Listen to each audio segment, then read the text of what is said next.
عامر رضا صاحب، آپ کوئی دیکھ رہے ہیں کہ یہ میاں نواز شریف صاحب جس طرح سے اب جلسوں سے خطاب کریں گے، مینار پاکستان جو تھا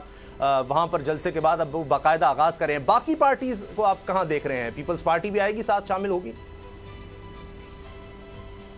دیکھیں، پہلی بات تو یہ کہ آج جو ہے مسلم لیگ نون اگر آپ 2018 کے انتخابات سے موازنہ کریں تو یقیناً اس کے پاس بہت زیادہ کھل کے کھیلنے کے مواقع موجود ہیں، اور یقیناً یہ بات ہمیں تسلیم کرنی چاہیے کہ چلے نواز شریف صاحب جو ہیں مطلب عمر کے اس حصے میں کہ وہ اس طرح کی کیمپین نہیں کر سکتے کہ جو جب وہ 40 برس کے تھے یا 50 برس کے تھے، ماشاءاللہ وہ 72-73 سال ان کی عمر ہو گئی ہے، اور تو میرے خیال میں ان کو اس طرح کی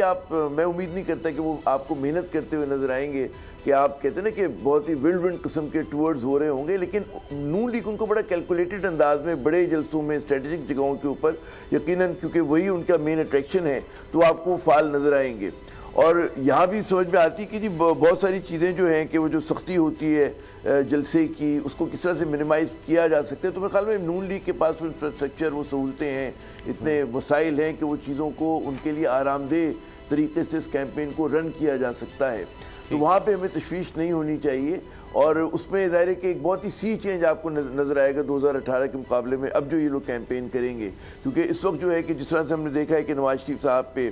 جو قانونی ان کے اوپر بندشیں تھیں، جو ان کے اوپر کیسز تھے، وہ ایک ایک کر کے کولیپس کر گئے ہیں، اور مطلب ان کو ایک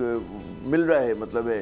فری ہینڈ مل رہا ہے، اور تو وہاں پر پھر ان کے لیے وہ والا چیلنج کم سے کم ہوتا جا رہا ہے، اور پھر اب یہی چیلنج ہوگا کہ وہ کیمپین کیسے کرتے ہیں، اور جو میں ہمیشہ سے کہتا ہوں کہ اس وقت جو سب سے بڑا چیلنج ہے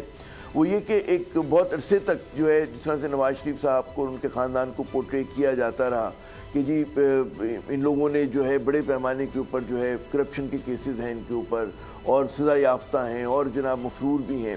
تو اس عوامی پرسیپشن کو کیسے تبدیل کریں گے؟ یعنی کہ جو نون لیگ کے چاہنے والے ہیں وہ تو ظاہر ان کے پیچھے ہیں ہی ہیں، لیکن ایک بہت بڑا سوئنگ ووٹ ہوتا ہے، وہ لوگ ہوتے ہیں کہ جو ابھی تک کمیٹڈ نہیں ہوتے، تو ان کو ان کے حوالے سے اپنے جو ان کے اوپر الزامات ہیں اس پہ پرسیپشن کو چینج کرنا ان کے لیے بہت بڑا چیلنج ہوگا، اور وہ دیکھنا ہے کہ نون لیگ کس طرح سے مینج کرتی ہے، اور جو انہوں نے پھر نعرے دیے ہیں کہ جی پھر سے، تو پھر سے جو ہے وہ ظاہر ہے کہ وہ اپنے ماضی کے اندر جو مطلب ہے لوگ اس کو کویسچن کریں گے، بہت سارے پیپلز پارٹی بھی کرے گی، پی ٹی آئی بھی کرے گی، آئی پی پی بھی کرے گی، کہ جو جن کو وہ کہتے ہیں کہ معاشی کامیابیاں ہیں، کیا واقعی معاشی کامیابیاں ہیں، تو یہ بھی ایک ڈیبیٹ ہوگی، یہ دوسرا چیلنج ہوگا، لیکن جو آپ نے دیگر پارٹیز کی بات کی اس میں ظاہر ہے پی ٹی آئی تو سب بالکل ایک بروکن ایرو ہے، اور مجھے نظر نہیں آتا کہ وہ کوئی بہت ہی سسٹینڈ کیمپین کر سکے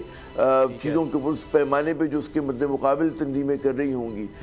لیکن پاکستان پیپلز پارٹی یقیناً پنجاب میں گو کہ اس کا اتنا وہ نہیں ہے، پذیرائی نہیں ملتی پاکستان پیپلز پارٹی کو، لیکن وہ کوشش کریں گے موبلائز کرنے کی ساؤتھ میں اور دیگر جگہوں پہ، آئی پی پی کا بھی دیکھنا ہے کہ کیا جلوے دکھاتے ہیں کہ مطلب ہے کہ الیکٹیبلز کی پالیٹکس۔